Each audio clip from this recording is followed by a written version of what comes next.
Hello, I'm here with Wayne Brodlin.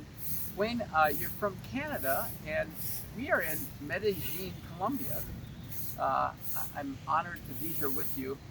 If you could please tell me a little bit about your background, and particularly with the college professor as an engineer, and with as far as there's a debate about science and faith.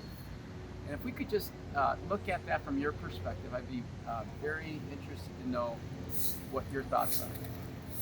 Now, I think that faith and science can fit together very, very nicely. When I was an engineering student and I was learning about all kinds of interesting things about metallurgy and mechanics and so on, I thought, oh, the God who I follow, my Heavenly Father, He invented all this stuff. This is pretty cool.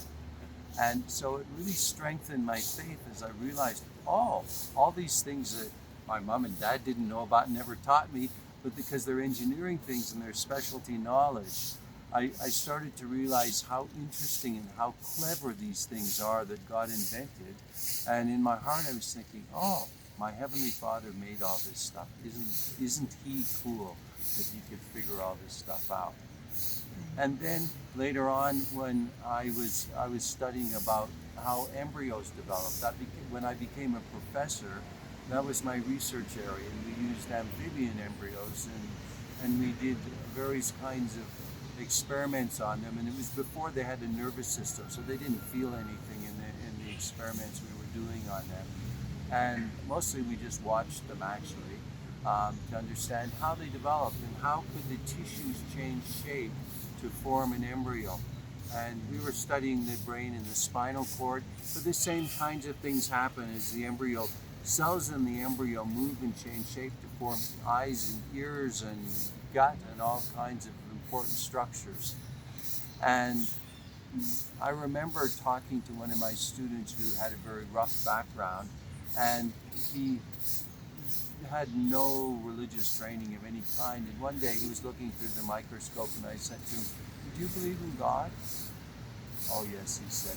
"I look through the microscope and I see these little embryos developing, and I know there has to be a God."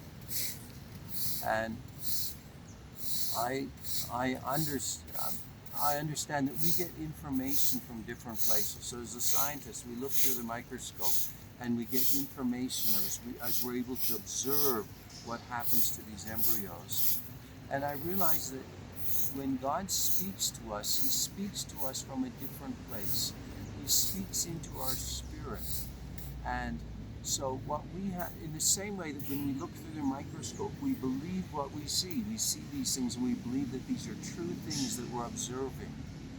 And we accept what we see. It's a purposeful choice. We believe this experiment. We believe what we are observing. And so when God speaks to us, He speaks to our spirit. And all faith means is that we accept what God is speaking to us in our spirit. And we understand that that comes from a different place. But those two things are not in conflict. I have eyes and I see some things and I accept what they say to me. And I have ears. And that's a completely different way of receiving information. And yet I accept what my ears say. And those things are usually in agreement, although sometimes they seem to be out of agreement. Maybe I think I heard something, but I saw something that looked different. But still, I have to rationalize and use my mind to come to terms with those things and to understand, oh, that's why it sounded this way, but it looked this way. Maybe the timing was different, and as I understand science, I was, oh, because the sound came from a long distance. The thunder, I saw the light first, and then I heard the thunder. Yes. And the reason there's a difference is because the sound travels more slowly. And so then I'm able to reconcile those things even when sometimes they seem different. And they work together in harmony, just like the things that I hear God saying. Ultimately, when I have time to think about them and bring them together, they are in harmony with what I see in the world.